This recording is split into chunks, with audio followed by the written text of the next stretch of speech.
Hello, Matt Elliott here. Hi, Alan Smith here. Hey guys, Ian Hume here. Hi everybody, Jerry Taggart here.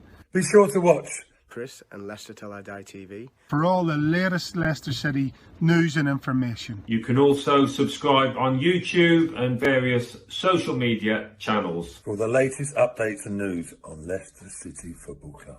Come on, you foxes!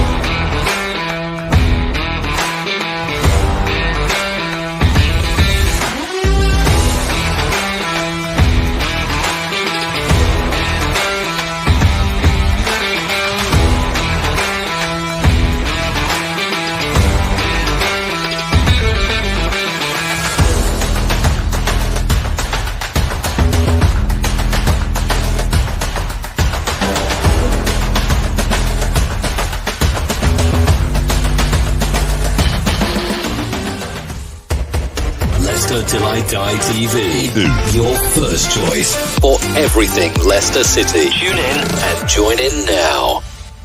Right, Chris. All right there. All right at the back. How are you doing? How the devil are you all? You'd be disappointed if I didn't say that, wouldn't you? Got over it yet? 1-0 against Liverpool. I'm still walking around with a smile on my face. It kind of makes everything all right when you get a win like that. That was, well, like Monty Python used to say, nobody expects the Spanish Inquisition. Nobody was expecting that at all. New year, new show. Welcome along and thanks for joining us. If you didn't watch it last night, please go to the YouTube channel, Leicester Till I Die TV, and have a look at this. We had a quiz, and it was ex-players. Julian Watts took on Steve Lynix. It was very tight. That's all I'll say. There's only 2 points in it, and we discovered that one of those players is a bit of an expert on women's football. Can't tell you who. You got to go and watch the video and find out. But it was a lot of fun. This is Leicester Till I Die TV. Thank you for watching and thank you for listening. If you're on the podcast, this is where you can find it.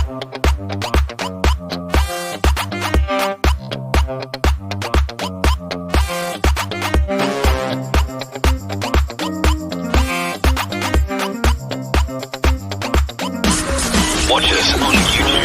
Listen on your favourite podcast platform or ask your smart speaker to play the podcast Leicester Till I Die. Subscribe, like, follow, and join in now. Indeed, and a couple of quick hellos. Hello to the Blue Podcast there. How the devil are you, sir? Welcome on. And Niall, thanks a lot for joining us again. You are more than welcome, and big up to yourself as well. So like I say, yesterday, brand new show. This is a brand new show as well. We're trying, it's going to be a monthly show that we do. Hopefully you guys will get on board with it. But of course, there's Leicester fans all over the world. Even in America, they've been dumping that silly thing that they call American football, and they've been following soccer, which is football to you and me. This is Foxes Across the Pond show. Ladies and gentlemen, it's time for the main event of the evening. 60 minutes of football fun and banter with Chris and Leicester Till I Die TV. Are you ready? Let's get ready to rumble.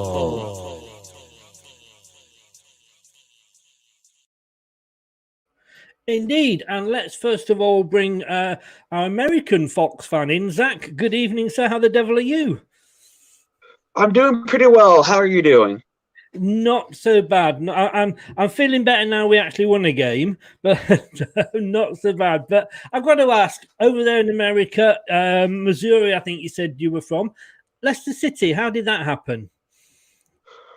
Okay, so this was during the title run between 2015 and 2016. So yeah. I was familiar with the Premier League. There was, when I was in college, like a couple of my classmates would watch your typical Big Six clubs. Yeah. and I'm familiar with the different clubs. Then all of a sudden, the NFL, the American football team that I supported since I was a child, the Carolina Panthers, they did a partnership with Leicester City. So what they did is that they exchanged jerseys, they exchanged equipment. So I kept on seeing pictures of some of the guys that I grew up watching in American football, like your Cam Newtons, your Luke Kuechly's, your different leaders of the Panthers wearing Leicester City shirts.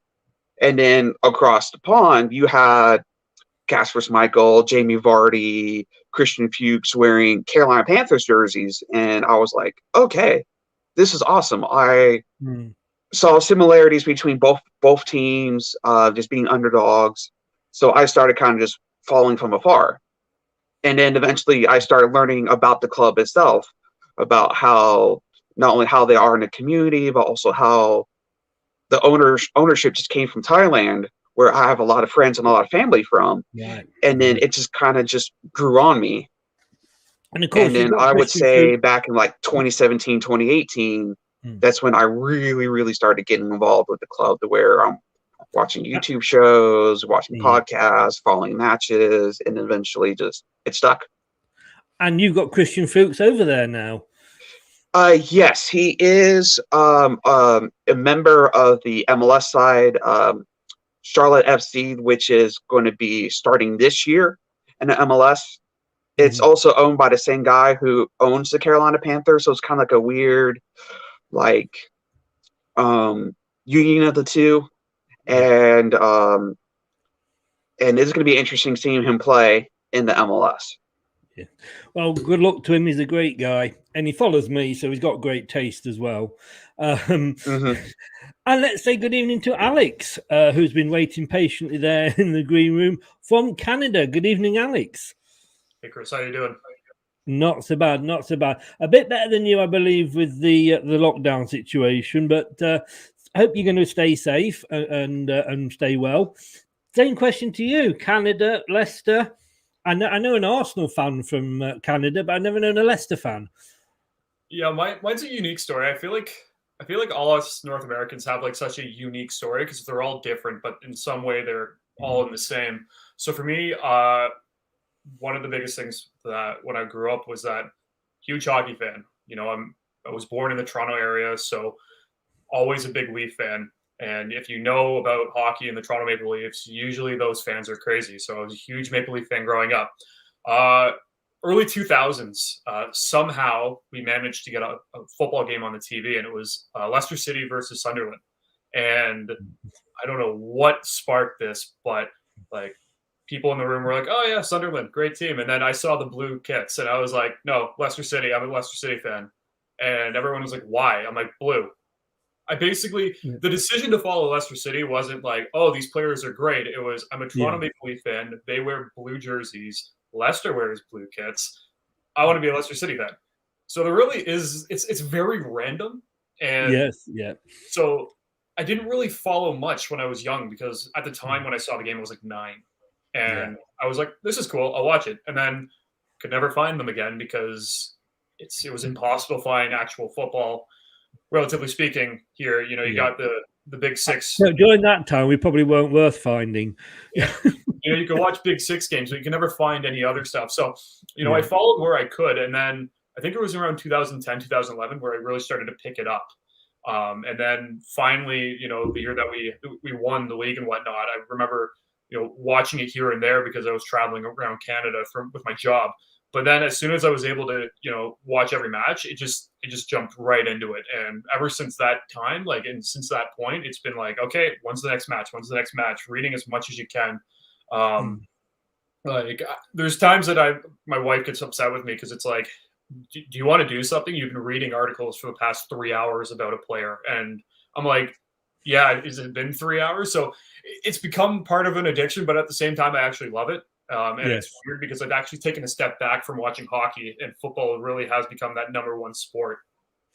I mean, you were both there, obviously, following Leicester when we won the league. How was that? First of all, Zach, around yourself, how was that received in America? I mean, because at that point, it was the sort of biggest sporting story the world had probably ever seen. I mean, I was getting sort of requests from American, Canadian, Australian, Japanese radio stations. What was it like in America where you were? Did it get much coverage? Yes. So on ESPN, some of the shows they covered it, saying that they mostly talk about the odds, like the 5,000 to 1. They talked about what kind of things that the club had to overcome to win the league title. While there's some other programs that had a lot of like younger hosts, like your non-traditional hosts that would follow different football leagues across the world, like Serie A and things like that. They were talking about how extraordinary it was, and during the course not only of like the week, they talk about the title, they show the trophy lift, and then in the years after that, they will use it as a sporting montage for like the decade. I remember when I was in a bar New Year's Eve, going into 2020, that they had a sporting montage for the decade, and it was shown as like one of the top 5 moments of the decade of Leicester City winning the titles. So it still is one of those, can't believe it happened, and try to show other clubs in the US it's like, hey, you can be in the next Leicester City. Yes, yeah, no, it's definitely. I mean, Alex, I mean, they're saying now that if Derby County survive, because obviously they're at the bottom of the championship, that's a shame, isn't it? The bottom of the championship, minus points. So if they survive, it will be bigger than us winning the Premier League. But it's not. I mean, it was a worldwide story, this. And what was it like in Canada? For me, it was weird because during the time that that season was going on, I was actually training in the military. So I was like all over Canada doing this. So like I was cracking wherever I could, getting my phone, reading whatever I could, streaming the game whenever I could. So like it was very interesting because I heard people around the country say like, "Oh, do you hear what's going on?" And it's like, yeah, I know exactly. I like follow this club.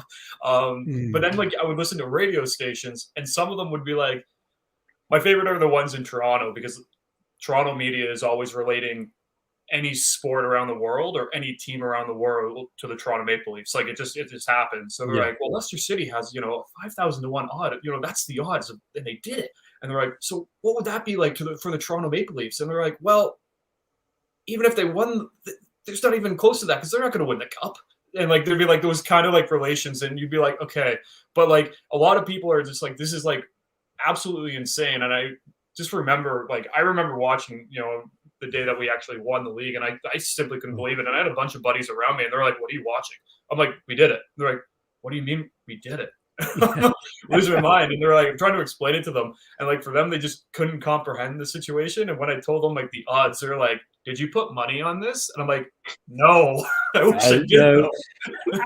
Exactly the same. And I'm thinking like, why didn't I? But I'm bad. I'm a bad luck charm. I think if I had done, we wouldn't have done it.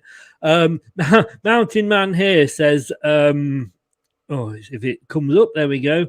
The year we won the league, I went to work and they were talking about a club called Leicester City that were doing something unprecedented. I had to correct everyone and tell them where we were. It's Leicester City in North America, isn't it? To my understanding, yeah. I always called it Leicester City. My wife called it that, and I was like, no, that's not right. This is how you say it.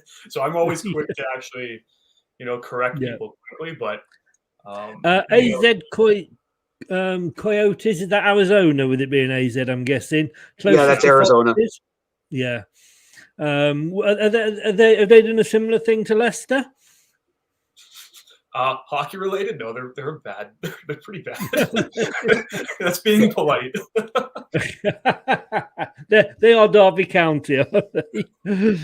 And Terry says, as family in Vancouver, the youngsters started playing football. Only downside his parents are gooners.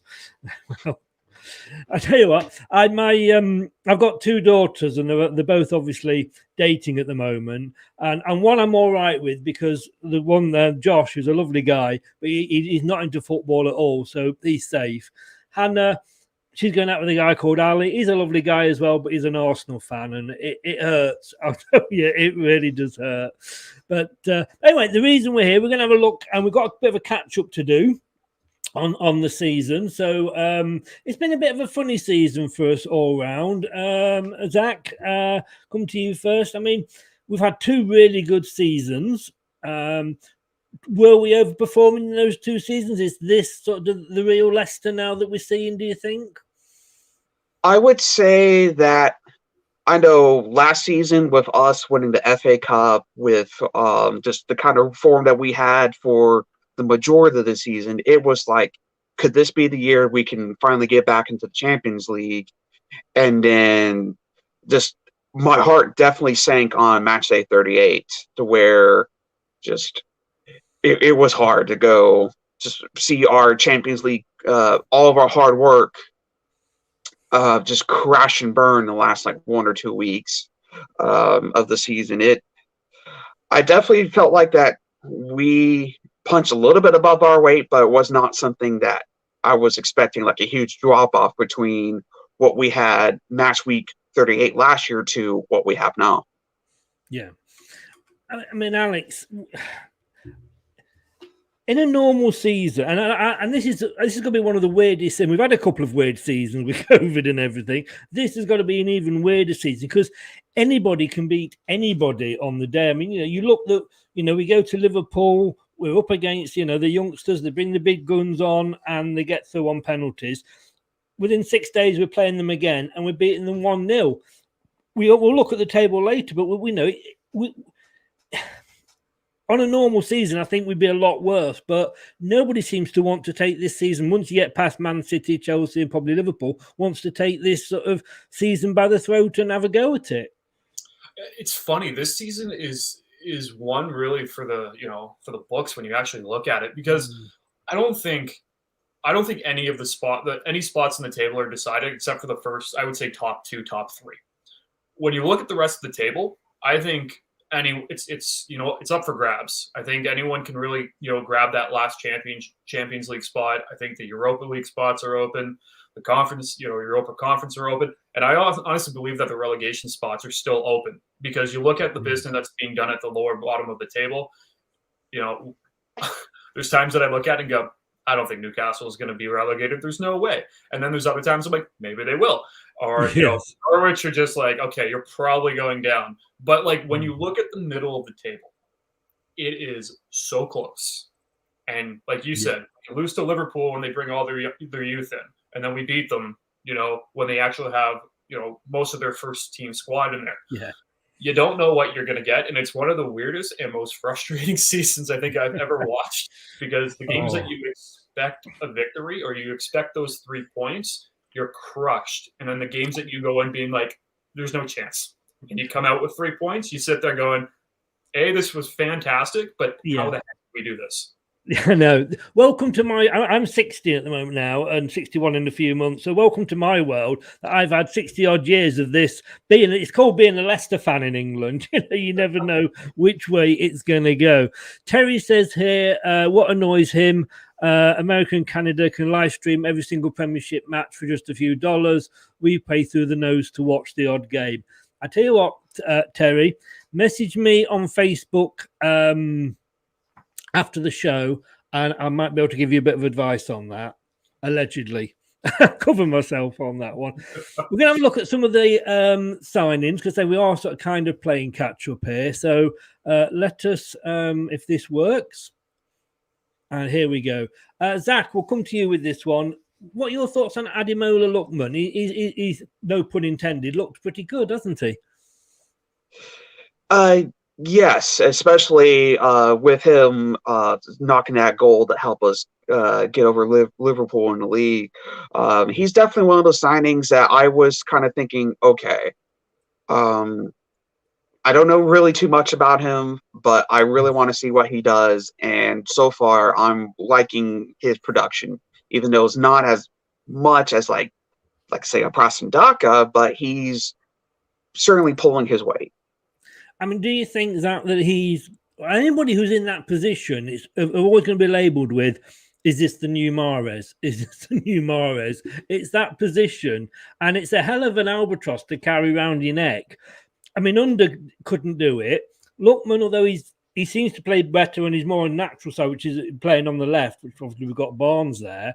But he did well. I mean, Fulham loved him. I know they went down, but until he got a bad injury, he was going to be their player of the season, apparently. I agree with you on that. It's but I really do like what he's doing for us right now. I really think he was a good pickup from Fulham, and I can't wait to see what he does for us for the second half of the season. What straight question? Yes or no? Would you sign him? Yes. Yes, I think he's proved enough to do that. Alex, you get Patson Daka. In one game, he equals our joint top scorer in Europe. This is Jamie Vardy's replacement, isn't it? Yeah, I would have to agree with you 100%. I think with Patson Daka, you're looking at a young player who has the same qualities and skills as Jamie Vardy, who is going to be able to develop those skills because he's still young. And I think that's one thing a lot of us forget is how young he actually is. And, just I think the quality that we have seen him play at and the level that he can play out is extremely exciting because, I think when you look at it, I think at the start of the season, a lot of people were questioning being like, why are you bringing this player in if he's just going to sit on the bench? And I think, and then there was that discussion being like, well, you got Nacho, you got Vardy, and you got Daka. He's got to wait his, he's got to be patient. But the times that Rodgers has allowed him to, and you're giving him those opportunities, he's really capitalized off those. And I do think that, Daka is going to be one of those players that we're going to be talking about, over the next few seasons being like, what an absolute steal of a signing. Because I think as we go through the years, I think he's just going to develop more and more and more. And the quality is just going to increase. It's funny, isn't it? Because we sign these players, and then you get like the Liverpool fans and the Arsenal fans and the Chelsea. Oh, we were looking at him. We should have bought him. Oh, why the hell didn't you? Because I can see in a few years, hopefully he'll stay with us. But if he doesn't, we will make, like Maguire, a tremendous profit on him. No, absolutely. I think that's one of the great things with Leicester City is that they get these young talents. And, you have all these top 6 clubs and they're like, oh, but we were looking at him. And you're like, well, that's nice. We got him.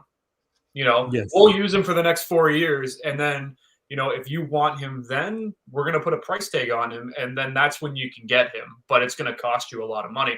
And I think that's some genius way. It's such a genius way that Leicester City really operates is that like, yeah, we bought him for this much money, but in order for you to take him from us, this is what it's going to cost you. Yes. And then we just use that money and go, okay, who else can we get and develop? Because that's just the way that we do things. Yeah, it so is. And Zach, let's have a look. Your thoughts on Bubakari Samari?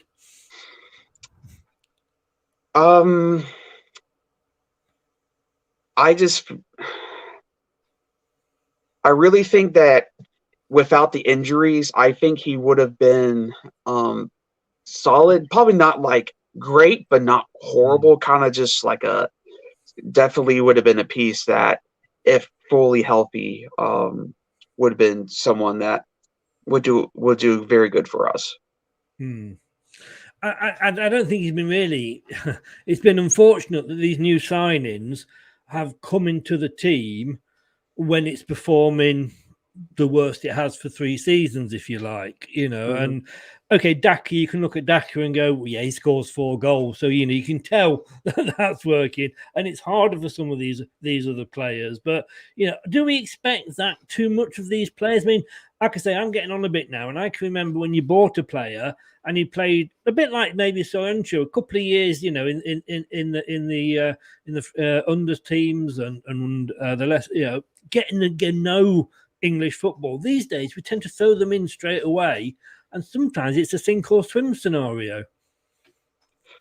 Yes, because let's say if we see like a player like tear up, let's say the Bundesliga, the other European leagues are thinking, okay, we want this same exact production day one as soon as we sign them, and then after, let's say, 4 matches, 5 matches, either there's an injury or they just don't have that performance that blows everyone's minds. They're thinking, oh, why do we waste this money? And there's really not a lot of patience either amongst fellow supporters, pundits, etc., that that allow these guys to acclimatize between, let's say, the Premier League versus other leagues. And I feel like Samari is one of those cases where he definitely needs some time to adjust to English football, how we do things in England, etc. Melina, say good evening to you. I don't know if you know her at all, Alex, but she's the Canadian Arsenal fan I was talking about. And forgive her for being an Arsenal fan, but she is she knows her football, and she's a very passionate gunner. And I must admit, it's been nice for the couple of seasons to be able to actually laugh at her, but I think she's getting her own back this term. But welcome along, Melina. Thanks for joining us. Alex, getting on to the maybe also round. Now, I had great hopes for this guy because he's obviously a free.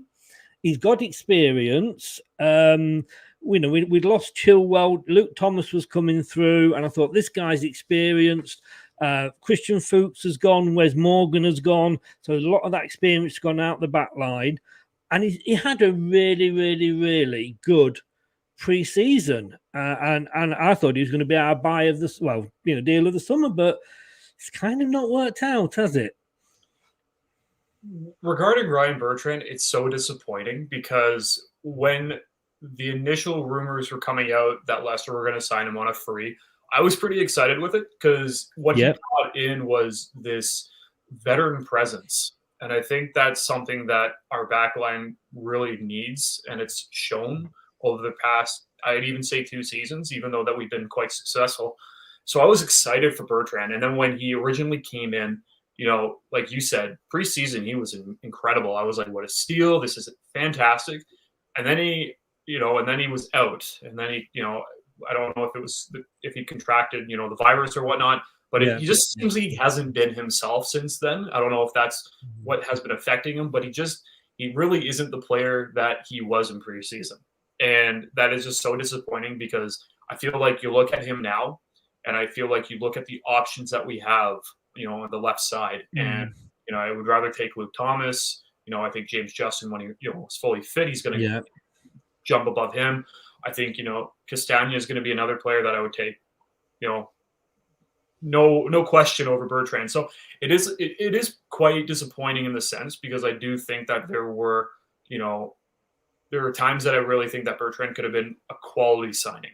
And at the start of the season, he was. But now that I look at it, it's more like I'm looking at Bertrand as if he's just more, he's a player on wages, and that's about it. Oh, agree totally. And I think, though, again, as I said earlier, it's a bad season to judge people because it's such a up and down season. But I think if people, in fact, players have got COVID, it isn't just a case of coming back and 3 or 4 days later you're fit. It can really drag on. And when we look at sort of the likes of Maddison when he came back, now he's back to his best. When he first came back, it's like, who is this player? Yeah, and I think a lot of supporters forget that, just because someone's back from injury doesn't mean they're fully fit. And I always bring it back to James Justin or Ricardo Pereira. When Ricardo Pereira came back, everyone's like, he's finally back. And then when he started playing, everyone was like, why is he not playing like the way he was? And it's like, because he's not fit. Like, he's fit in the sense that he can play, but his quality of, his level of quality is not where it's going to be. It's going to take him an additional 4 or 5 months. So, with Ryan Bertrand, he's coming back from this, from being ill, and it might take him a few more months. Who's to say in March or February, all of a sudden he gets slotted in and he just starts blowing everybody out of the water. I'm not saying it's going to happen. I'm not saying it won't happen, but if it does happen, I'll be quite happy about it. Indeed. Now, Zach, I'm sorry. Somebody had to get the hot potato. It happens to have been you. Alex is sat there going, thank God for this. When we signed Yannick Vestergaard, I was quite impressed because obviously we'd had Fofana out a terrible tackle in a friendly game from Villarreal, pre-season. There was just no need for it. And we literally, because obviously we'd got some injuries at the back, with James Justin, and I thought, we're brilliant. We've gone out. We've got this, within a week of the injury, we've got somebody else there signed in. He's a 6-foot giant. And then everyone realised, hang on, this was the guy we put 9 past. Ryan Bertrand, I can kind of say, well, you got sent off after 10 minutes, so you could sort of claim you weren't there. But he's playing like that player that did concede 9 goals.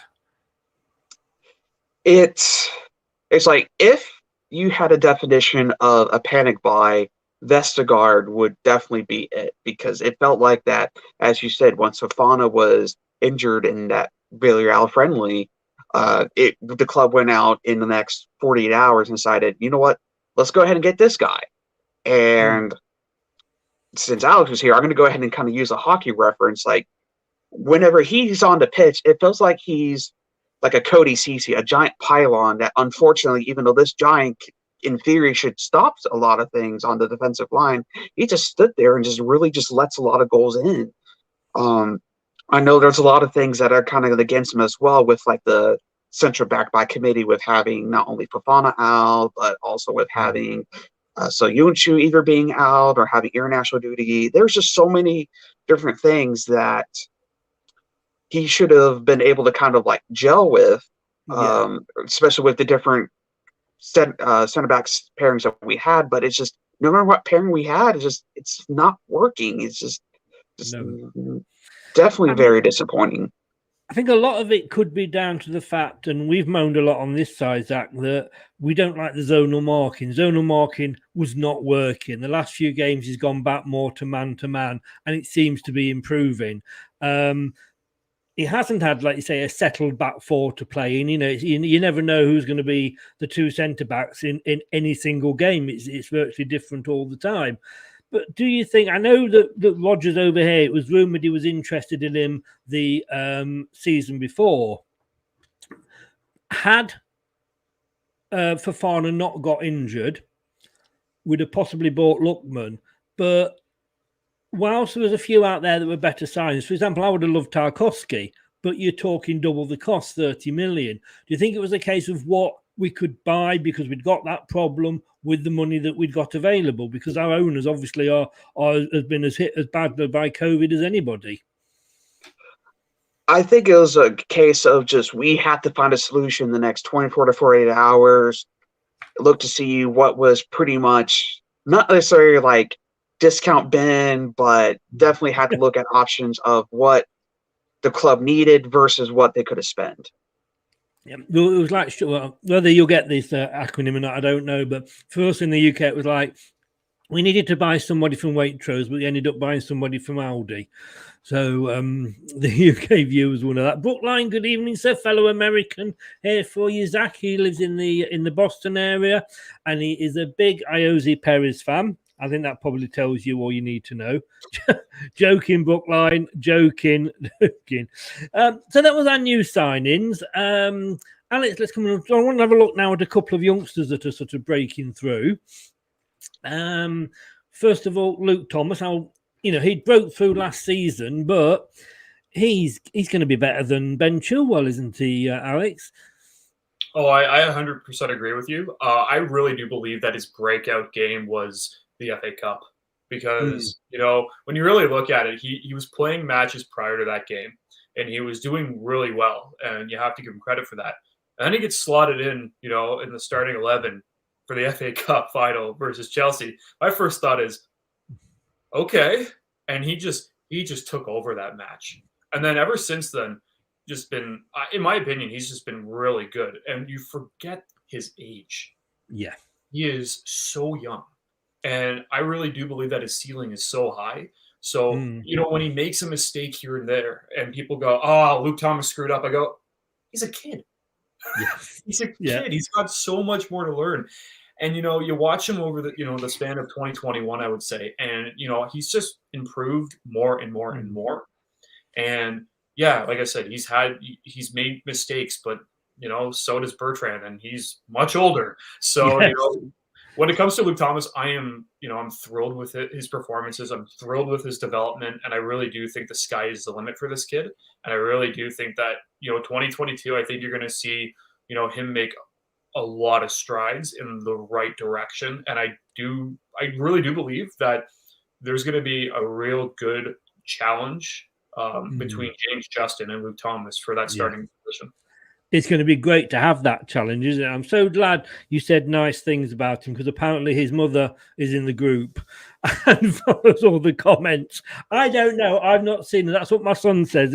He's seen her in the group. I mean, it's the confidence of the young man. I think it was Man United last season when we played them, and Jamie Vardy was in the box, and he was coming up on the left, shouting to Jamie Vardy, leave it.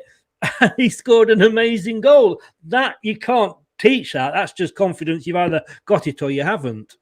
Exactly. And I think that's you want those types of players, and you want those types of young players, because those are the players that are going to be like, I'm confident. I know what I'm doing. If I make a mistake, I'm going to have to fix it, but I'm going to fix it, and I'm going to deal with the consequences.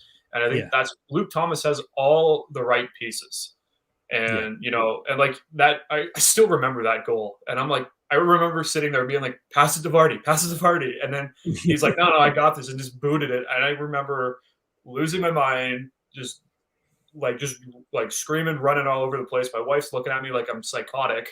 But, if he keeps playing the way that he's playing, and he'll just develop, better and better and better. And I just think that, you have that skill, that confidence. And I really do believe that type of talent and that type of confidence can breed leadership skill, quality. And with that, you could be looking at a future leader within the dressing room. I think so. Bookline says here, be nice to Jose. He's holding the line until Vardy returns. That's a scary thought. That is. Even Newcastle don't want him back, and I've offered him, buy one get one free. They can have Vestergaard as well, but they still won't take him. And Mountain Man is over there in Arizona as well. Good. Hope you are well, sir. Zach. This is the guy that's impressed me. He impressed me when he came on pre-season friendlies. He had a great season-long loan last year at Luton. I think he won virtually Players Player Award, Fans Players Award. He won everything that was going. And I just think if we lose Tielemans, and whether he goes in this window or the summer, I think we are, depending on how well we do, it looks like we'll eventually lose him. This guy, he's not young, say like Luke Thomas, but my God, he's going to be a good player, isn't he? Yes, I really think the loan move to Luton, as you alluded to, was probably the best thing for him, because he's not only was a fan favorite, but he was different. He scored a lot of different goals. He definitely brought a sense of energy to Luton that he was able to go and bring back to Leicester. And I was very happy with what he's done so far for us this season. And I just can't wait to see what he's going to do for not only the second half of the season, but what he's going to do for us in the long term. If I would say more when we lose Tielemans instead of if, because I think he's going to go, but I just really happy that we have someone like KDH on our side. Yeah. And do you think future captain? He's up there. He's definitely up there. Within, let's say, I would say he could be a captain. I think Thomas could be a captain. Daka could be a captain. He's definitely up there. What impressed me was, again, he seems to have no fear. He wants the ball and he wants to attack. And again, that's not something that you can train. You want to do that, but he's not scared of anybody. I agree with you on that. It's it doesn't matter what really kind of challenge you throw his way or who you're going to have him kind of be paired up against. He definitely likes to challenge. He definitely wants to make sure that he wins a lot of balls, but also just try to make sure that the where he's at. Sorry, I'm trying to go think. To make sure that he's been able to go carry the magic from Luton Town into our side, and I agree with you pretty much 100% that he's going to do well for us. I have a Watford fan that sometimes pops on and has a look, and he, of course, Watford, Luton, big rivals, and he always wishes that they'd signed him. But I think he's got a good long-term future at the Foxes. Now, talking about futures, good or bad, or who may have one, who might not have one, we have, of course, got the January transfer window upon us. And if anybody is watching this tomorrow at 7 o'clock, we've got the first transfer show of the window, myself and Brad. So that's 7 o'clock tomorrow. But just a few things that have been sort of mentioned, rumours here. And you know what it's like. It's silly season. And, you know, if you believe all the rumours, Alex, we're going to be a five-a-side team come come the end of the window. But you've got, how can I say, you've got Ryan Bertrand being linked with Chelsea, you know, apparently because they've got defensive problems, and you know, Leicester fans are going, please. Yeah, well, we're also at the start of the window, and everything's just paper talk at this point. You know, you get links that you're like, that's not happening. We all know that this ain't happening. So Ryan Bertrand going back to Chelsea, it's to me, I would be, you know, I'd be totally for it in the sense of like, no offense to Ryan Bertrand right now, but we're just paying him wages. But, you know, when you look at Chelsea, I think Chelsea have more options. And that's just, when I look at that, I just think that that's just, you know, it's just paper talk, because, you know, when you look at the quality of what Chelsea can actually acquire through this window, there's better players and younger players than Ryan Bertrand. Yeah, I'm just going to go through Ryan Bertrand 1 and 3 more, so split it between you again to link with Aaron Ramsey, obviously ex-Arsenal, over in Juventus. He's being linked, no names as such at the sort of definite, but there's 3 that are out there. I think Burnley, Newcastle, and one other, and then there's a 4th Premier League club that is secret that nobody knows about. Do you think he would be a good signing?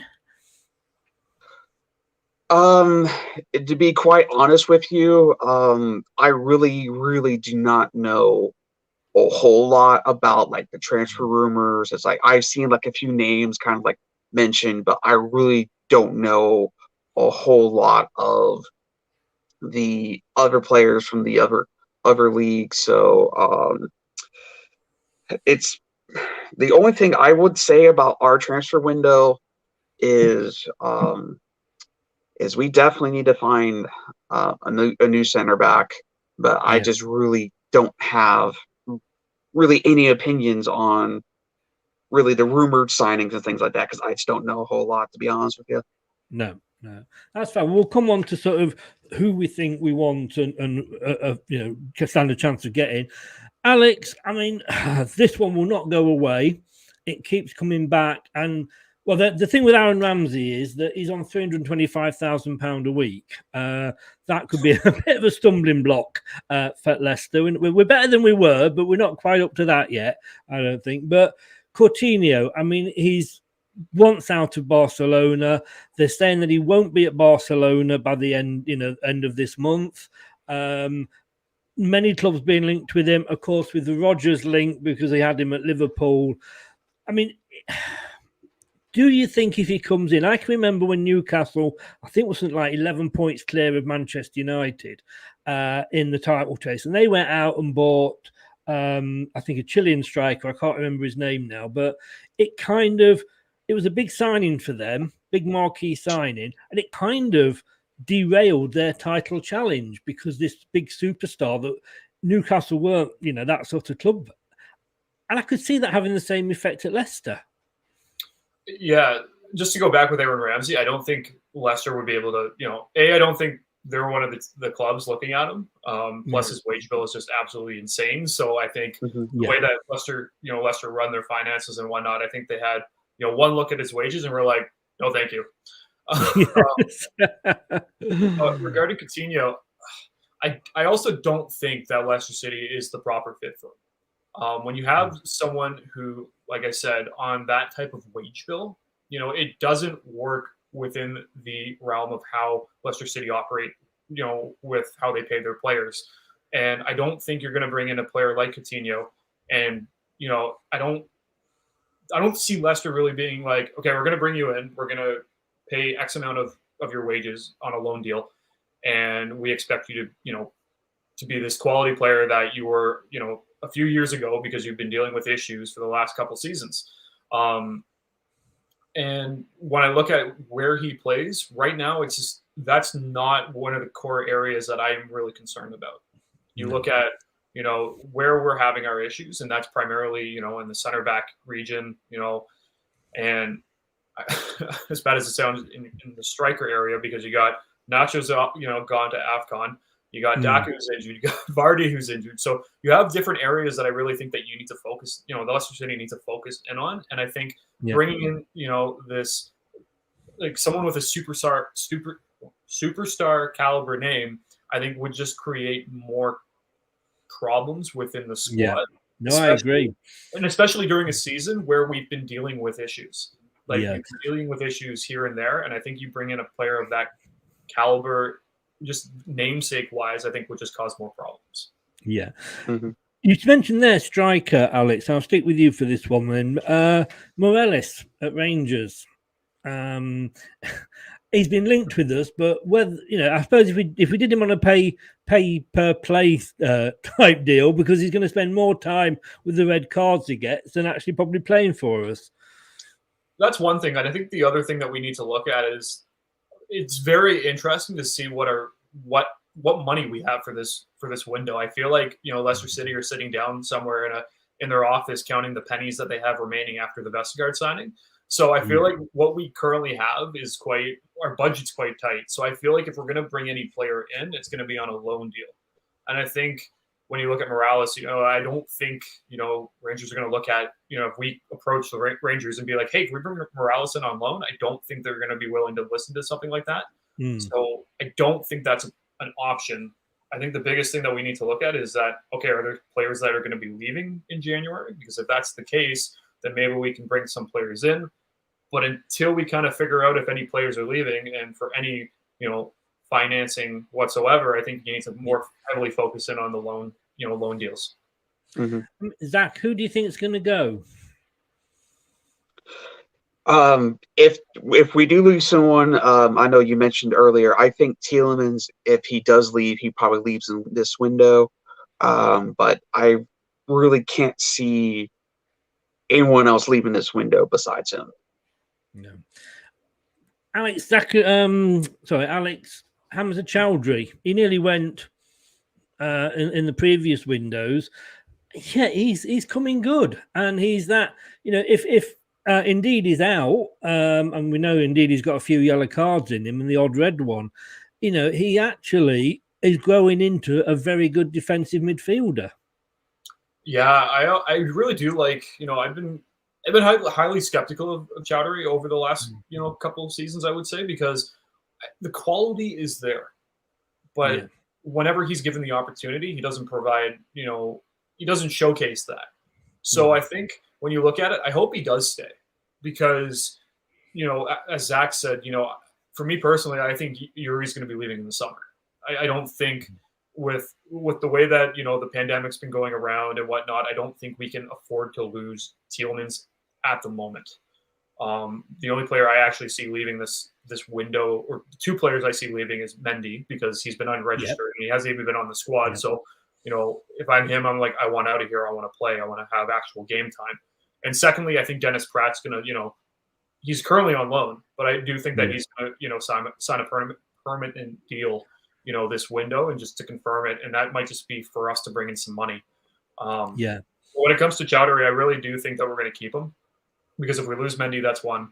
Ndidi is currently away at AFCON, so he's not even in the lineup right now. So that means we're talking that we have Tielemans, Samari, KDH, and Chowdhury. So if Yuri goes down, if Samari hasn't been doing good there, Chowdhury's already on the bench right there.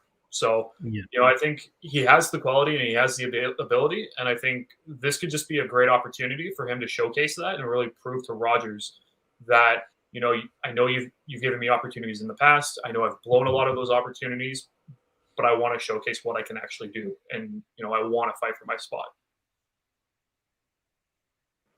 Name mentioned there, and I think it's the one player that Leicester fans are thinking, oh, we should try and keep him, Dennis Pratt.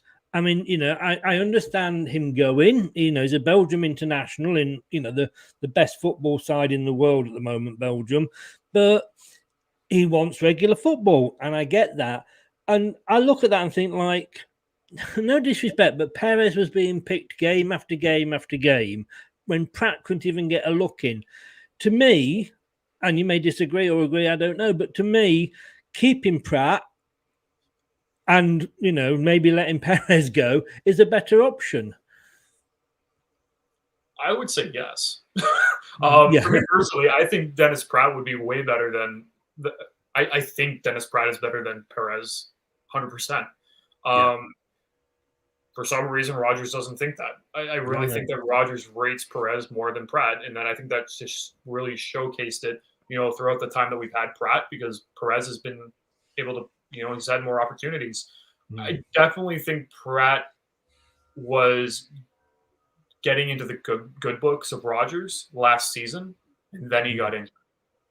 And as soon as Pratt got injured, that was it. The writing was on the wall, and at this point, I like Pratt. I like Pratt a lot, but I really think that we're at the point where it's like, why do we have a player of his quality, and why is he just sitting on the bench? Or why is he not even making the bench? If he's a Belgian international, let him go. Let him play. He's good enough to play first team football. Totally agree. Zach, you mentioned earlier about the defenders. If we go out and buy another central defender, we're going to end up, if we're not careful, when everybody is eventually fit, and God knows whether that will ever happen or not, we're actually going to have a team of defenders, aren't we? So is it a case of, like Alice said earlier, Zach, that we get some loan deals? And if so, who would you like to see come in? Like the main name that I was kind of thinking in my head, and I know some other supporters were thinking of, is Tartovsky.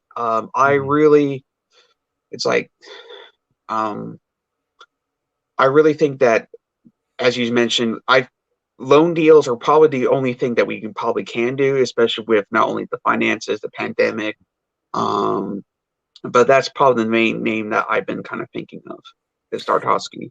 I would have taken him definitely in the summer, but unfortunately, he was 30 million.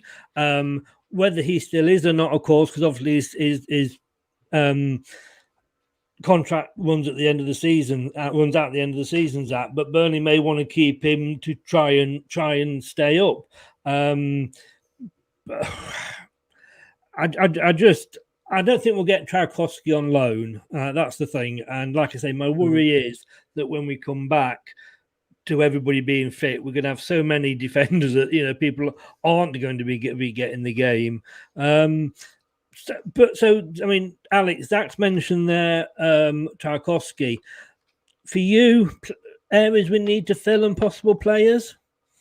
Well, Centerbacks one. Centerbacks probably the biggest one, and it's tricky because, like, for me, my number one would be Tarkovsky, but I know he's not affordable, and I know Burnley are going to be asking a ton of money for him because that's Burnley, and the way I think Newcastle are in there, and that's going to bump the price up, isn't it? And that's the other thing is that I think the hardest thing right now is, and it's something that I don't think any clubs have actually even thought about, is that if any club in the Premier League is actually interested in a player, Newcastle could just come in and be like 30 million more, and you'll be like, okay, no, I can't offer X amount of dollars.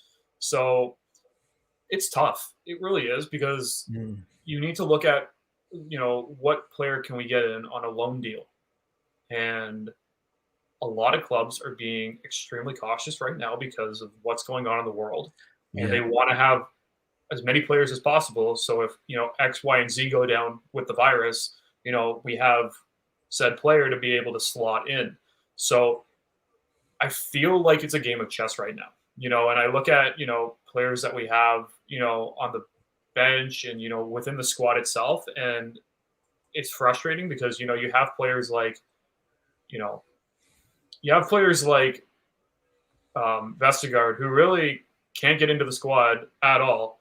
The fact that like the likes of Samari is getting in ahead of them. And Didi is playing center back before Vestergaard's even being considered. It's absolutely, it's frustrating because you look at it and be like, we spent like 15 mil or whatever it was for him, a couple months ago, and now he's basically obsolete. And it's like, imagine if we just held on to that. Imagine if we said, okay, well, we're going to play this player or that player in this role just for the time being. We'll reevaluate in a few months. And then if we do need a player, the January window will come around and then we'll pick them up. But that's my biggest frustration because I don't know if we can actually afford. This is it. I mean, at the end of the day, with the business that our owners are in, that's been hit obviously really badly by COVID. That a name that came up there that I always get confused a little bit about, and that's Benkovic. We signed him. He's been up in Scotland, Zach, with Rodgers. I mean, Rodgers had him for 2 full seasons, and he was winning trophies up there. He was playing regularly. Mm-hmm. Why do you think Zach doesn't trust him enough to play him down in the Premier League when we've got so many injuries? I don't know if it could be a situation of kind of like, as Alex alluded to, that either what Celtic wants for him is someone we can't afford, or he's probably want to go do a different style of football in, let's say, in England versus what he did over at Celtic. I just honestly don't know, to be truthful with you guys. Yeah, it is a mystery with Benkovic, because like I say, he's gone from, like I say, literally playing every game, Alex, to not even being named in the squad. Well, we can add names to that squad now. We're in January, and surely a fully fit Benkovic, who is a defender, has got to be better, and no disrespect to them, than some of the youngsters that we may be having to field, or like you say, better than Vestergaard. He can't be any worse. It's frustrating because I remember when Benkovic first came to Leicester, and everyone was talking about how good he was. That he was, he's going to progress to be this great center back, and then he went on loan, and he came back, and that was that. And I think the more and more as we progress, through the seasons and the time that he's been here at Leicester, I think as blunt as it sounds, he's just not good enough. And, if he can't get game time here, I believe he was on loan with, who was he with? He's been on loan with a few lower division clubs. Yeah. Yeah. And he's been on loan and, he hasn't been able to get game time there. And so if he can't get game time there, why is he going to get game time, with Leicester City in the Premier League? And probably says more about Scottish football than anything. But I definitely think that, we can talk about Benkovic as much as we want, but I feel like I think the ship has sailed on him, and I think the ship has sailed on him 2 seasons ago. And I think at this point, we just got to cut our costs. And, if we can get, $1 million for him, I think at this rate we'll take it, because he's just not cut out for the Prem.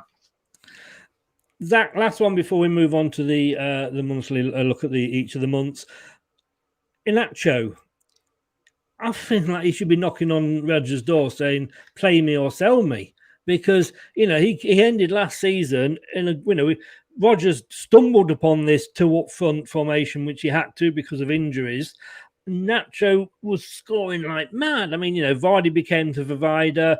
Nacho was brilliant. He ended up the season as our top scorer. Comes to this season, it's back to square one. He comes on for 10 minutes here, 20 minutes there.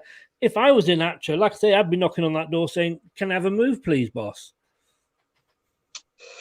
It's definitely perplexing, especially with some of the goals that he provided for us in like the FA Cup, to help us advance through the rounds, and I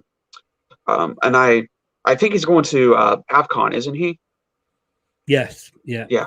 So I think that if he comes back from AFCON and he's still not really getting the playing time that he needs, I definitely agree with you saying that just use me or sell me. And I think that if we do sell Nacho, which I would be sad, but if we do sell him, I'm pretty sure that this will definitely help us with any kind of movement in the summer that we need to go make. Yeah, I wouldn't want to lose him, in fairness, but proper footballers want to play. They don't want to just sit there and drag the take the money in. But just very quickly now, if we just go through August through to December, and Alex started off really well. We won, and can I just say I am starting a campaign in England, but it's called the Community Shield. But to me, we've got the champions of the the Premier League champions and the FA Cup holders. To me, it's the English Super Cup, and I will only refer to it as the English Super Cup. That's what they call it in Spain. That's what we should be calling it. But a good start to the season, but then it never really got going for us, did we? We were lucky against Wolves that they didn't have the shooting boots on. West Ham taught us a lesson, and thankfully it was only VAR that got us through against Norwich. You know what? It's funny because the way that I look at the way that we started this season is basically the same way that we finished last season. We were atrocious, to say the least. I would say disappointing. If you look at some of the games even from last season, one is, and you go, well, we should have won that game. And then we didn't. Yeah. And then, we start this season off and, we beat Man City for the Community Shield. And, that's, everyone goes, every Leicester fan is like, oh, yeah, we won another trophy. This is great. And then bring on the season, and we just squeak by, Wolves. And I remember watching that game and being like, okay, that's 3 points. I'll take it. One of those types. Yeah. I just remember, against West Ham, and I remember sitting there being like, this is bad. This is painful. Like, this is really painful. Like, this was bringing back memories of last season being like, there's issues that we have not sorted out from last year. And then when we played Norwich and we just got by, I was like, at that point, I was concerned because I'm like, Norwich is not a good side, and they are always the club that goes between Premier League and Championship, and they're that club. They're the club that always rotates. And I'm like, if we just squeak by them, and only just, I'm like, I can't remember who I was talking to at that point, but I said I'm concerned for this season because if that's how we're playing, I don't think we're going to have a good season. And I remember going into the season, I was fairly confident, and I said, top 5 finish, maybe top 6. I really think that we're going to do good, have a good season. I remember having a conversation after that game, and I said, middle table, I was concerned. And, well, it's been quite interesting from there on. That's the word. Interesting. Zach, going on to September, it was a busy month for us in September. We started off with a loss against Man City. Napoli was all going so well against Napoli, 2-0 up, and against the group favourites. And again, typical Leicester this season, we threw it away and ended up with a draw. Losing to Brighton, we didn't know at the time how good Brighton were going to be this season. Managed to get past Millwall in the Carabao Cup. Again, VAR came to our rescue against Burnley, and we lost to Warsaw in the Europa League. Again, not the best month for us by a long chalk. I agree with you there. It's like as soon as we were trying to recover from the loss of West Ham, and then eventually started realizing, okay, well, if this is going to be the form that we're barely scraping by teams that were on the worst side of relegation, kind of like how we were against Bournemouth a couple years ago. Yeah. It's just like, okay, we definitely need to sort some things out. Then the loss at home to Manchester City, which it just felt like that, at least here in the States, they're like, oh, it's a coronation of Jack Grealish. It's like he's going to have his coming out party against Leicester after the Community Shield. And it just kept going and going and going. Napoli, there's a reason why that they're always on top of Serie A. And it's just, And once I saw that we were drawing against them, it's like, okay, this is always going to be a tough fight against Napoli. It's going to be us and Napoli to go top of the group. And with getting the draw, I saw it as a win, thinking, okay, we just need to go take care of business against Moscow, take care of business against Warsaw, and we should be fine. Brighton, I know Brighton's always been a sore spot for us in the past. Millwall against in the cup, I figured if we won 1-0, it definitely was been very concerning, but 2-0, I said, okay, we move to the next round. We're good to go. Burnley, it's kind of like against Norwich, as you mentioned. It's just fighting against relegation sides. It always seems to be our Achilles heel. And the us to be able to go and get a victory against Burnley, despite with the help of VAR, it definitely felt very concerning, especially at home. And then with Warsaw, that was very disappointing. That with how Warsaw is in the terms of their league, where they're nearly bottom of their division in Poland, the fact that we didn't even show up in the away match, it was very, very disappointing.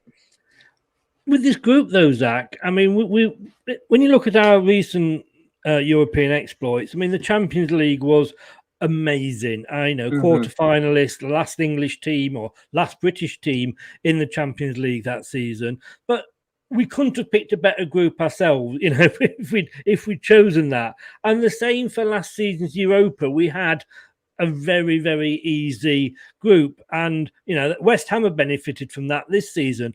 But we've seemed to have got the group of death. It was always going to be a struggle, but it was the performances, wasn't it? Yes, it just felt like that. We had one team that was always in the Premier League, where it's like, okay, we're going to use these set of players. We're going to use Vardy for the league. We're going to use Daka for and a lot of the new signings for European matches. And then it just felt like that there was not any continuity between the side we use in domestic leagues and then the side we use in European leagues, and just that definitely kind of hurt us a bit. And I think that was one of the things I think Rodgers kind of took later on in the season was that, okay, let's try to use someone like Daka that was only used for European matches, use in domestic matches, and see some of the magic we create. Yeah. And then into October, Alex started off so well, thumping the now driverless Man United. We thought a false dawn because we thought, here we go, we're going to kick on from this. Wasn't to be. A great performance in Europe against Spartak Moscow, but if we again take off the blue-tinted spectacles and the fact that Daka got 4, we were 3-0 down at the time. We tend to forget that.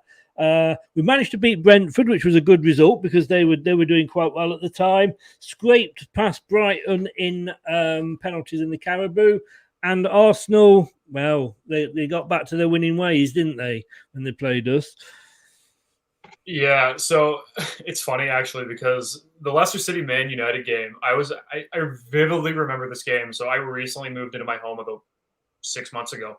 So I was actually painting the day that we were playing against Man United. So I had an earbud in, I had it on my phone. So I wasn't really watching the game, but I was listening to it like really intently. And I had one of those, you know, the rollers where you roll up against the wall and stuff. Yeah. So I remember when Vardy scored to take the lead, and I jumped. And I remember the rolling broom or brush or whatever went all the way up onto the ceiling as I jumped. I just remember my wife being like, "What are you doing?" And I had to calm myself because I'm like, "Do you know what happened?" She goes, "Yes, she painted on the ceiling." Like, no. So I couldn't believe that game. That might be one of the best games of the season so far, in my eyes. Between that and the Liverpool match, you know, those two games are highlights for me.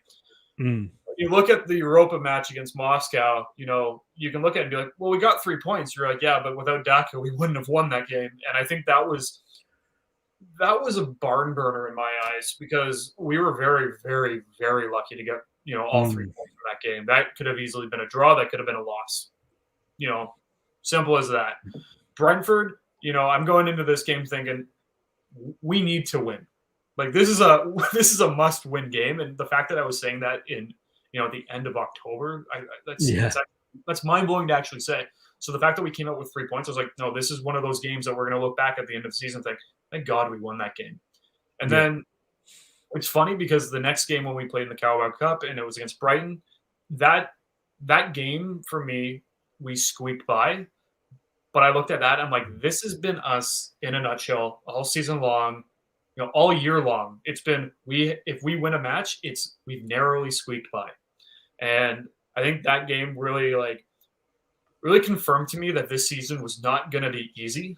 And if we get those wins, that they're going to be fantastic, and we might get 1 or 2 wins where it's like, what a performance. But I feel like there was going to be a lot of games that we were going to be like, okay, if we get this win, it's going to be like, very fortunate to get it.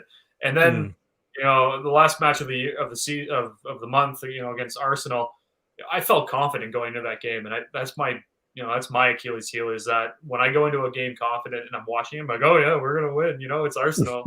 Arsenal had a horrible start, and I remember everybody making fun of them because they're doing the Amazon series this year. So we're all like, oh, Leicester's gonna make fun of them, and then we had the performance that we did, and we're like, okay, well, we lost 2-0.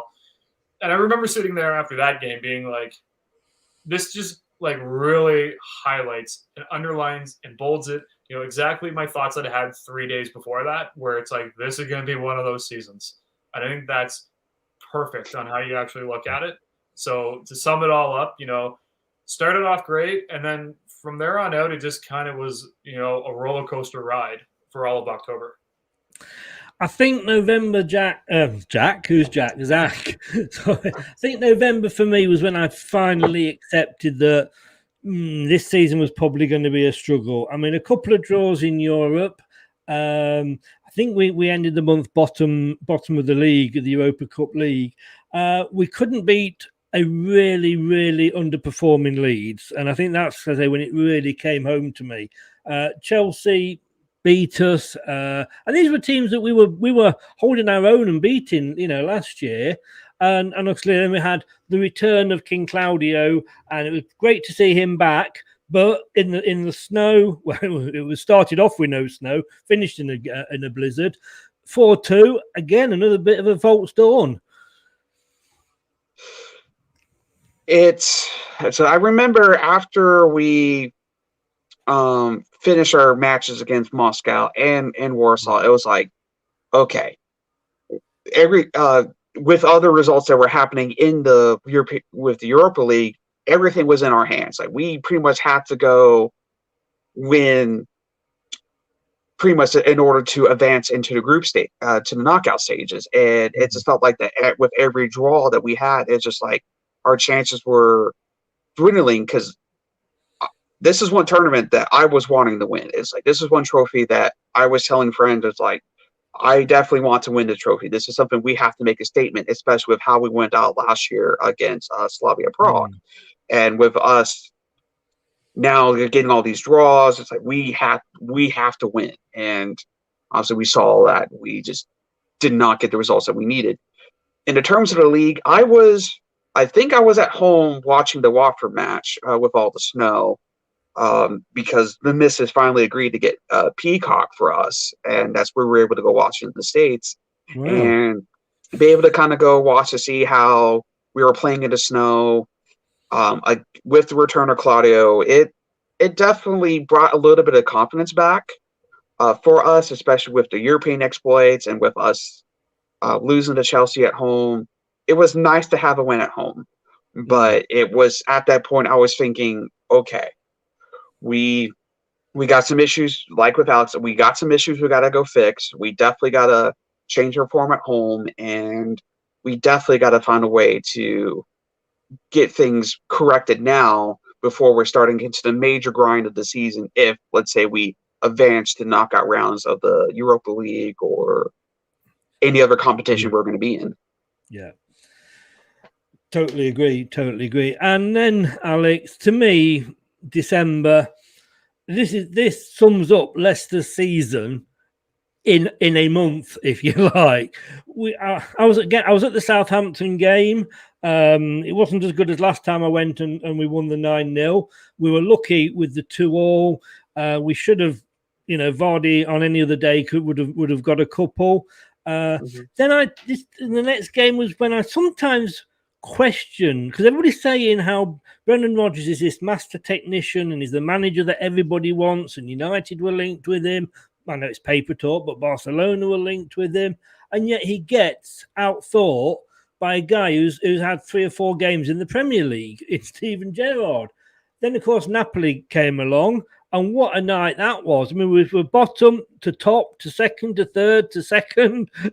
It was like that World Cup group, Euro Group G with Germany and Portugal and what have you. It was a long night.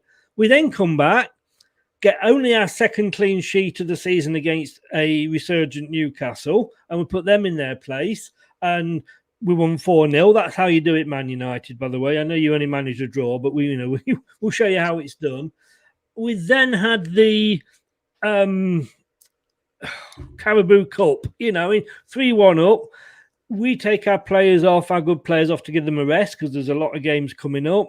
We then they bring their better players on. It goes to Fergie time, 95 minutes for the equaliser, but they will go through on penalties. And then we have Man City, where 6-3, and 4 down at half time.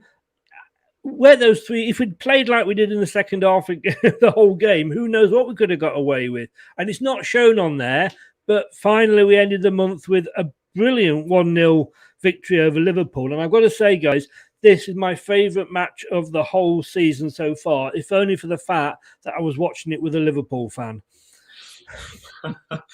No, I think you're spot on when you say that December is the epitome of being a Leicester City fan, because it starts out with that Southampton-Leicester match, and it's a draw, and everyone's like, okay, well, you should have won this match. Like, it's no offense to Southampton, but you look at their quality and you look at their players. Leicester City's squad on paper is so much better, but the way that Leicester City play against lower, bottom table teams, it just seems like we just can't figure it out.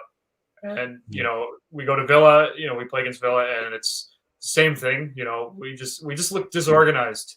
That's the way that I kind of saw that match, is that we just looked disorganized and just not ready to play. And that was that I would say that would be the game that I really questioned Rodgers. And I still believe in Rodgers, and I really do think that he is the manager for Leicester City. And I don't think there's any doubt in my mind that he needs to go, because I think he is incredibly talented. I honestly did question him after that Villa game, and then the Napoli game happened. I've never had so many emotions in a span of 90 minutes.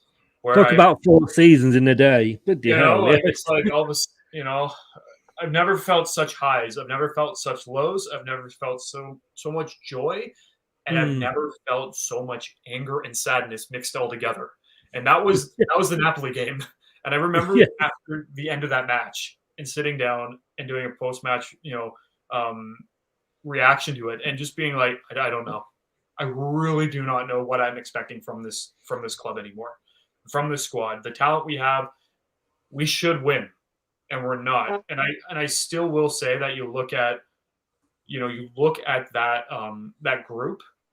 And at the start of the season, I would have told you probably 100% that we would have come out of that group, and not being able to get out of the group and going down to the Europa League conference, it hurts. It really does hurt, in my opinion. And so after that game, I was like, I need a break, and I remember just like disappearing for a few days because I don't want to talk about it. I don't want to do anything. And then I was nervous for the Newcastle game because I'm thinking, okay, you got Leicester City, you got Newcastle. We lost to Newcastle last season when we should have won. And if we won that game, we would have been in the Champions League. So I'm like, okay, here we go for this. And then I'm also thinking, okay, Newcastle, they got a new manager, they got new owners, there's a lot riding for Newcastle. Leicester City are in this, we're dealing with it. We're a timid fox. We don't really want to do much. And all of a sudden we came out and we won 4-0. And I'm like, okay, we figured this out. We know exactly what we're doing. Yeah. So then, everything goes on with, the postponements and whatnot. And we're like, okay, we're playing Liverpool, Carabao Cup. Let's have fun. This game was nuts. Like, this game, for sure, I thought we had it, And then we absolutely just blew every single tire on our 18-wheeler going up the cliff, and then we rolled off the side of the cliff. That's how I felt, because I don't know how we lost that game. I really don't know how we lost that game. And then, well, the Man City game, I'm going to be brutally honest, I turned it off at halftime. It was Boxing Day. I was with my family, and they were like, "You're watching this still?" Like, no, I can't watch this anymore. It's just too painful. So I was laid on the sofa watching it, and when we got the first goal back, I couldn't even be bothered to celebrate. No, I still had it on my phone, and I got like the notification. I'm like, "Oh, we scored!" And my wife's like, "Oh, you're gonna turn it on?" I'm like, "No." I'm like, "I'm not ready for this. I'm not ready for this." And then we play Liverpool for our final game of the season. For the final game of the year, and it's the standout performance of the year in my eyes. I don't think it in the sense of like games that we played, I definitely think that the FA Cup match is the best game of the whole year.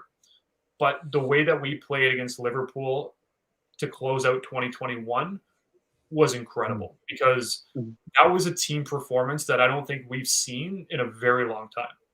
Yes. And I really hope that is the team that we see all of 2022. I'm going to remain skeptical and optimistic, because you never know what we're going to get with Leicester City. No, you don't. And the Newcastle game was funny, because I remember at the back end of last season, I was doing a few Newcastle shows, preview shows, and not one of them thought that they would win it. In fact, when they were doing score predictions, they were going 2-0, 3-0, 4-0 to Leicester. Of course, then they went and did it. The difference this time when I was doing the shows, they were so confident that they were going to get something off us because we weren't doing well, and then they were. But that, like I say, that sums up Leicester in 1 month there, totally. And Zach, looking at the at where we go table wise, I mean, if we go back to this time last year. I don't know, it's 2 different seasons, etc. But this time last year, after we played 19 games. We were sat in 3rd place, having only lost 5 games, on 38 points, having won 3 in a row. And then you look at us now, and we're down in 10th with 25 points. We win 1, lose 1, win 1, lose 1. In fact, the Chuckle Brothers, to me, to you, to me, to you. But we are still, if we win those 2 games in hand and results go our way, we're still in touch of a European place. That's the weird season it is, isn't it? Yes, I remember. I was like, just last night, as soon as I got home from work, I saw something from one of our news outlets, Bleacher Report. They were talking about how different clubs were having differences between last year and now, where we were minus 8 to 10 points, and also dropped, and as you mentioned, dropped league position from 3rd place down to 10th. And the way I sum it up as, there was definitely some results that we got this year that we shouldn't have. There were some results that we should have gotten this year, we didn't. And with us having some games postponed, like Everton was postponed. I think Burnley was postponed. Burnley's next weekend. I think it's Tottenham was postponed. Yeah, okay, yeah. So Tottenham was postponed. Everton was postponed. So having matches like that, and with having a bunch of ground to make, not necessarily a whole bunch of ground to make up in the terms of like matches, but just one result our way can easily get us into a European spot that we can easily try to go get. Because I think from my expectations from when we started the season, to where we definitely have to get a Champions League spot, to now getting European spot is just any kind of European spot. I really think that if we didn't have some of the injuries we had, if we had some of the results go our way, we definitely would have been in a lot better position. But I'm really hopeful for the next couple of matches, and definitely hopeful that we can get a couple points to where we can go and leapfrog the table. I mean, Zach, I've always said I would sooner have the points on the board rather than the games in hand. But, we're playing Everton. It might be too soon. Everton next week. I don't know when we're going to be playing Tottenham. But maybe it will have done us a favour because we'll have some of our injured players back. I think so, but at the same time, too, it's like, yes, we're going to get some of our injured players back, but we're going to lose a couple players for AFCON. So it's just like, it's going to be that double-edged sword of what's this tournament not only going to do to us in the terms of the depleted side, but also just see how these how some of the injured players are going to be coming back and see how they gel with the side that we have now, and see if some of the changes Rodgers has made in the last matches against Liverpool, against Newcastle, with the zonal marking to man marking, to where we definitely can see some changes in the next couple matches, couple weeks. I don't think we're in any worry. I don't think we need to look, famous last words, I guess, with Leicester, but I don't think we necessarily need to look over our shoulder too much at the bottom. I think you're probably talking any three of five down there at the moment. But, I mean, David makes a comment here, and you say, David, looking back at our December, do you think the improvement in our quality towards the end is a combo of change to man marking and defence, adding KDH in midfield and developing a better team spirit to fight? The problem is, I don't think there has been necessarily an improvement, because when you look at our and let's just go back to that, David. If it works here, there we go. Going back to December, you know, it wasn't brilliant. Yes, we beat Liverpool. It was literally like watching, you know, it was like being at Rorke's Drift. You know, every time I looked up, Liverpool were attacking, Liverpool were coming on to us, and you know, we fought that out. But apart from that, and the only good thing about that was Newcastle, and no disrespect to Newcastle, if you can't beat Newcastle this season, pack your bags up and go home. But I want to sort of end now, and thank you both for coming along. But before we come on to hopes for the season, you mentioned this earlier, Alex, and I'm a great believer in, if you get knocked out of a competition, you shouldn't be rewarded by going into the one below it. If you're not good enough to compete in the Champions League, you shouldn't drop into the Europa League. I think that Manchester United, and as much as I hated Villarreal, you know, for what they've done to Fofana, I really wanted them to beat United. I hate the fact that, you know, Man United could have won the Europa League by being a failure in the Champions League. And it's the same with Leicester. You know, we failed in the Europa League. I don't think we should be in the conference, but we are. And a lot of clubs are saying, like, oh, you know, Tottenham are saying, oh, well, I'm glad we're out, and Arsenal, I'd have sooner finished a place below and not gone in it. But it's still Europe. It's still a European trophy. And if we can win that in the inaugural season, it'll be a quiz question from years to come. You know what? It's funny because I definitely agree with you in the sense that I don't think that, you know, if you get eliminated from the Champions League, I don't think that you should go into the Europa League in that sense, and vice versa, you know, as and it goes down. Because the way I see it, it's like a glorified, you know, participation trophy. It's like, well, you didn't do what you were supposed to do, you know, in the Europa League, but because where you finished, you're going to go down to the Conference League, and it's kind of like that. I kind of see it as like a, you know, well, you weren't good enough for this, so we're going to give you another chance. So I'm torn when it comes to the Conference League, because I look at it and I go, it's the Conference League. Like it just kind of sounds sad. Is it the name, do you think? Because we've obviously in this country, and you guys will probably know it as well, we had a Conference League. It's obviously now the National League, but for years the Conference League was like the fifth tier, if you like, you know. So maybe it's got that ring to it. Yeah, like I kind of like, I don't know why, but every single time someone says, "Oh yeah, it's the Europa Conference League," I picture like that kid playing like the clarinet or something, and it's just squeaking. like that's how I kind of picture the Conference League. But I also look at the Conference League and I go, "Well, it's competition. It's Europe. Yeah, you know, like we probably are one of the clubs that have a better shot at winning." So I kind of look at it like that and go, "Well, why not? Like if we win it, we win it. It's a trophy. Yeah, there's a lot of people that will be like, haha, you won the Conference League. And we'll be like, yeah, we won the Conference League, but it's a trophy, you know? Yeah. So it's kind of goes hand in hand. It's kind of weird. And I've kind of flip-flopped back and forth on it, like where I'm like, oh, we should just focus on the Premier League and figure that out, the FA Cup and whatnot.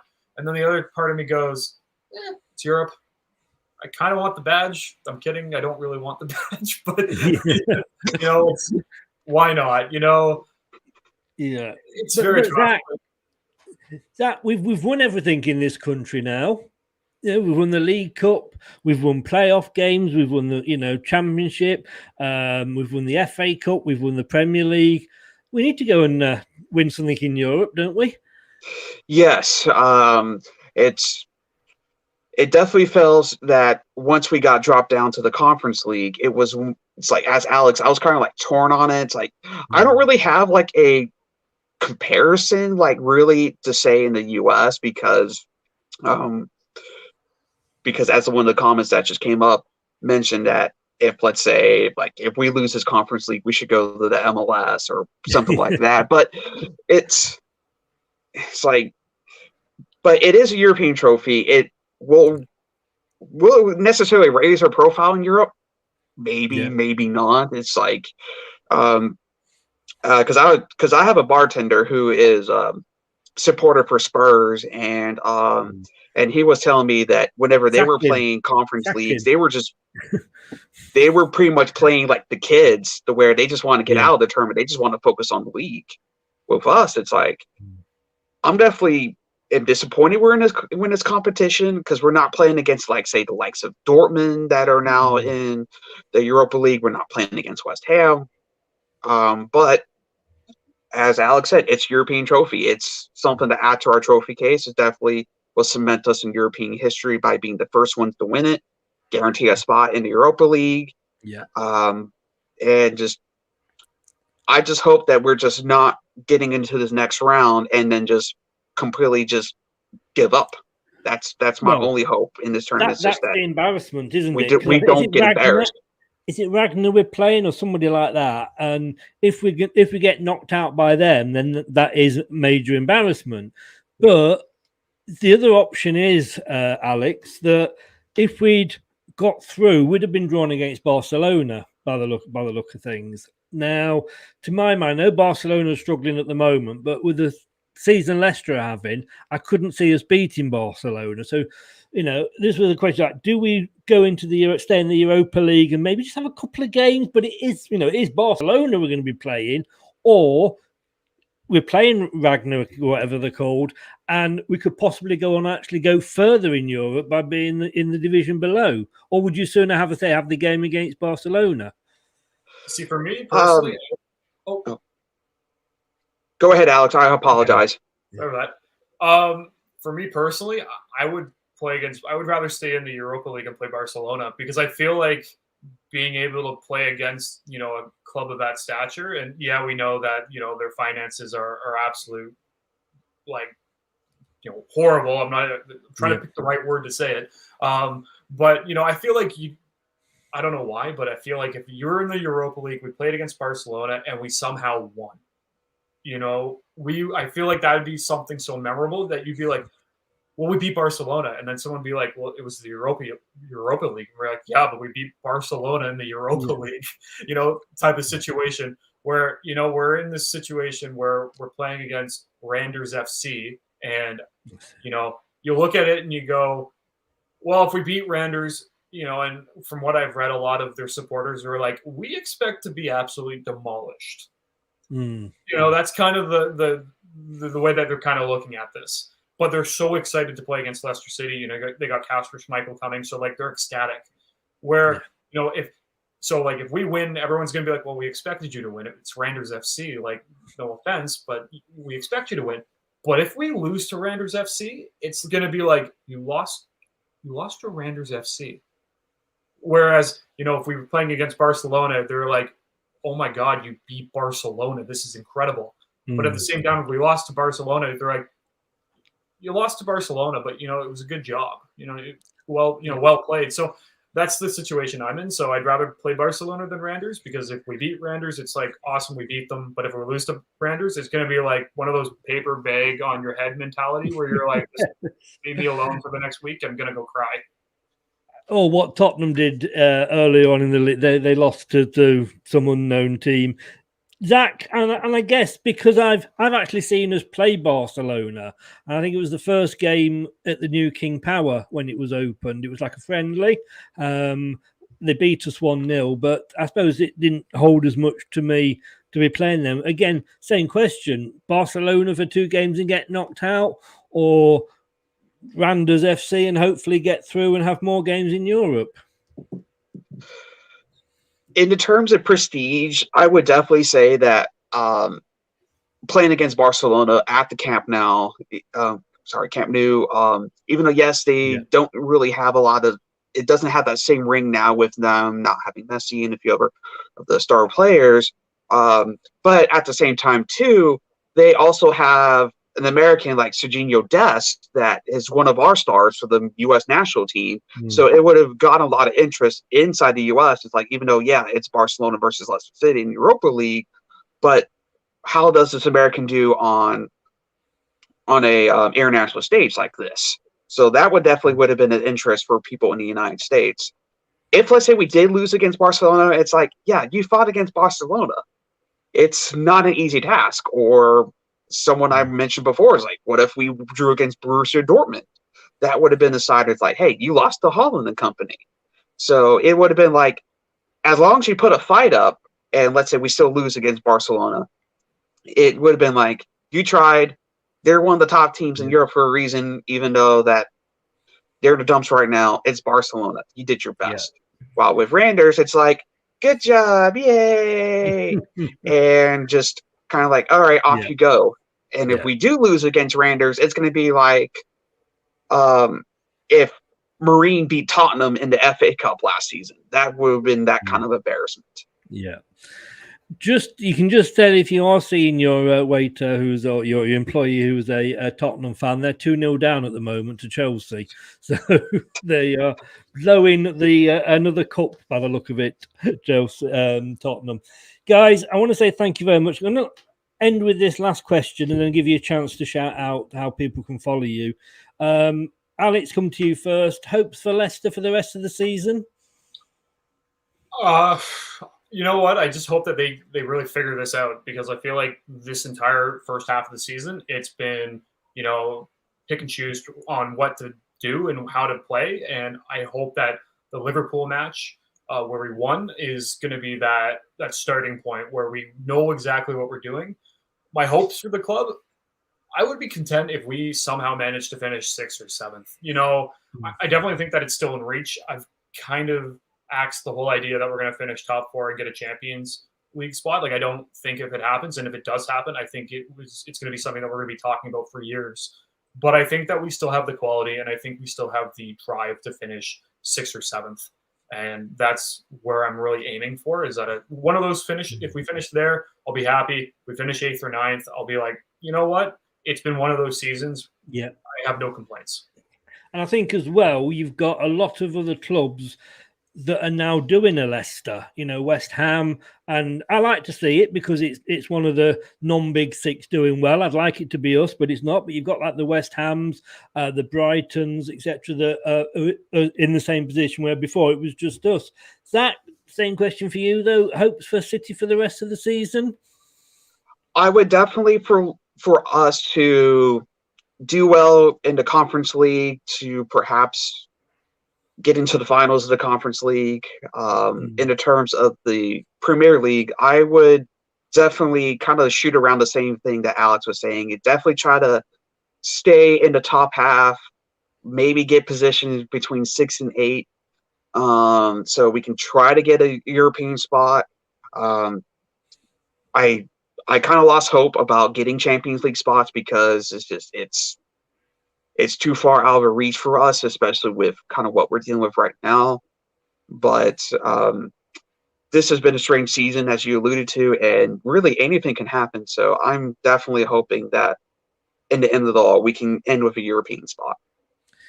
I've got to say, Scott really does sum this up very, very well. The UEFA are going to bring in a competition where if you get knocked out the Champions League, you go down into the Europa League.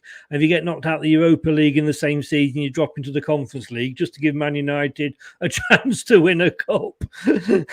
Scott, mate, that's a great way to end the show. Guys, it's been amazing. Thank you so much for giving up your time and coming on. It's been great to get your thoughts from across the pond there, and hopefully we can do it again in a month's time. Zach, how can people follow you and find you? So I am on Twitter and on Instagram. The account name is Splunk ATO, SPLUNK ATO, all lowercase, all letters. I will not only talk about Leicester City, but also just give insights to the MLS here in the Northwest Arkansas area. Yeah. And same to you, Alex. I see you got your Twitter up there, but how can people find and follow you? So you can find me on Twitter at Canadian_Foxes. Probably a lot of you know me already because I used to be LCFC Canada. However, I made an extreme, terrible error of retweeting a highlight from the non-official account of something, and I got suspended permanently. So I'm building up my followers again. So if you recognize me, that's why. You can follow me on Canadian Foxes. I'm pretty much just tweeting about, the Foxes, and I make terrible Canadian jokes. So that's where I'm at. Is there any other sort of Canadian jokes? That's no, the question. Can I just say, Guy, if you're watching, both those links, both the Twitters for Zach and Alex are included in the description below if you are on YouTube. Guys, like I said, I know you're a few hours behind me. Thank you so much. I've really enjoyed it and really appreciate you giving up your time and coming on. And let's hope in a month's time we're talking about a bit of a run for Leicester, still in the FA Cup and still in the... I don't think we'll have started the conference by then, so we've got that to look forward to. Stay safe, guys. COVID's still going all around, so be careful, stay safe to you and your families, and thanks very much for coming on. Yeah, thank you so much for having us on. No, it's been a pleasure, and we'll speak in a month's time. I will do. Thank you. Thank you very much. Take care. So thanks to Zach and Alex there. Great to have them on. It's great to speak to Leicester fans that are, they see things in a different way to us. And being Leicester fans, of course, we're only small, compared to the big boys. And the fact that we've now got fans from all over the world, I just have to pinch myself sometimes, because the sort of United, the Barcelona, the Real Madrid, and I know a lot of people moan that a lot of fans only come on board because we won the Premier League, but that's how they found out about us. How did fans find out about Man United? Was bad news, unfortunately, for them, but it did put them in the spotlight. So thanks to both the guys for coming on. Let's say, please click on the link in the description on YouTube and give them a follow. We're going to be back, like I say, tomorrow night with this.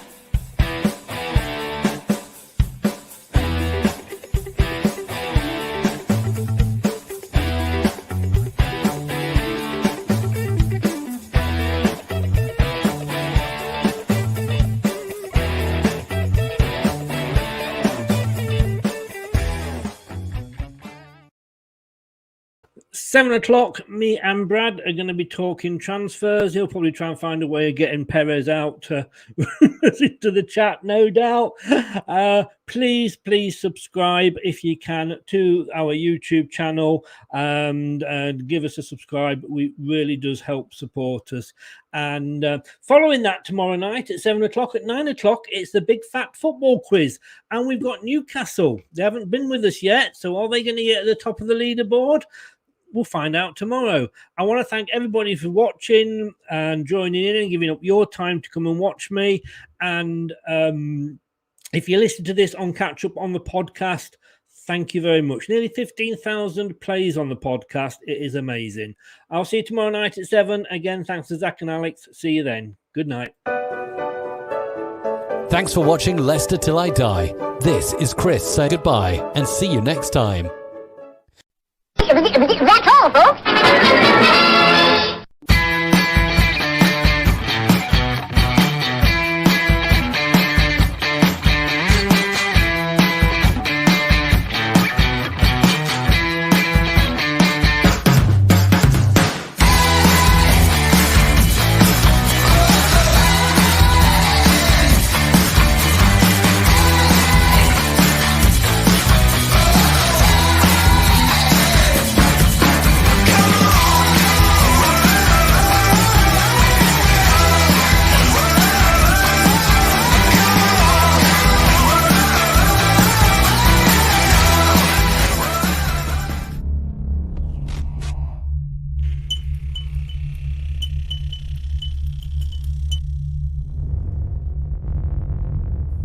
Some people are on the pitch, they think it's all over.